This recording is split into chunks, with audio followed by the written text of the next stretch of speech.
At this time of year, many people take trips. Many times the trips are to your houses during the summer on Cape Cod.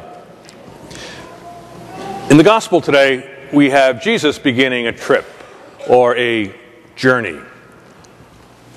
This journey goes to Jerusalem. Let's look at what that trip meant in Luke's gospel, and then the specific incident with the Samaritan town, and then ask ourselves, well, what might that mean to me today?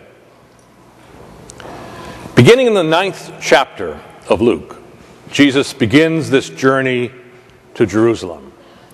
It's a geographic journey, but also kind of a theological journey, in that he's going to Jerusalem, where he will be put to death and then raised again. But along the way, really for the next 15 weeks, we'll be hearing about this journey to Jerusalem, and each time there'll be a lesson given. He'll be speaking to his disciples or to others, and basically saying, this is what it means to be my disciple. If you're going to come with me to Jerusalem, then you need to do this or thus or such and so. So as we begin the journey, Jesus kind of plots out his route. And he's going to go into a Samaritan town. And this is rather dangerous, not because of the terrain, but because of the reception he might receive. He had other options. For example, if you were going to go up to Maine on a trip, you might be adventurous and go right through downtown Boston. Or if you're a little hesitant, you might take 128, which doesn't exist anymore, it's 95. Or you could go way around 495. Jesus took the Zachem route. But the people of Charlestown, or the town in Samaria, didn't welcome him. Only because he was going to Jerusalem. And they didn't think that was the right place to worship. And so they rejected him. And then the element comes in that James and John are furious that they've been rejected, that Jesus has been rejected. And they want to cause harm to those who have made Jesus take off in another route. And Jesus says, no, I don't want them to be harmed. We'll simply go another way. One application that we can make from this lesson on the road to Jerusalem is that you and I need to be tolerant of those who sometimes reject us.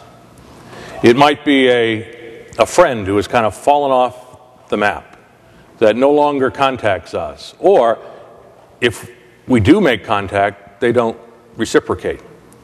Sometimes there's a little bit of James and John in us that want to reject the other harshly. We need to hear Jesus saying, no, I don't want retaliation, but I want toleration. The challenge of this rejection is even heightened when it occurs within a family, whether it's parent and child, or brother or sister.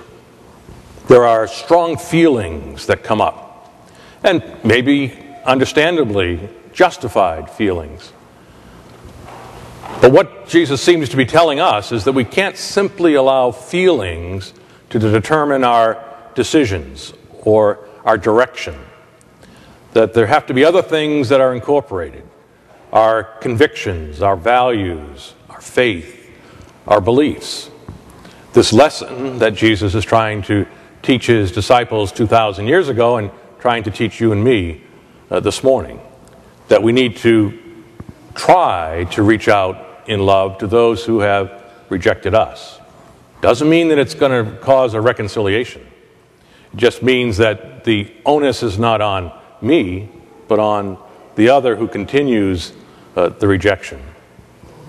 So as we gather in prayer this morning, we might ask God to give us the strength, the courage, the patience to try to be understanding of those who do not accept us. It's often been said that when you put out your hand, it can be accepted in friendship and a handshake, or it can be slapped in rejection. As long as we're not the one that's doing the slapping, then we have tried, and that's all the Lord asks of us, we have tried to be tolerant and understanding and forgiving. A lesson taught on the road to Jerusalem.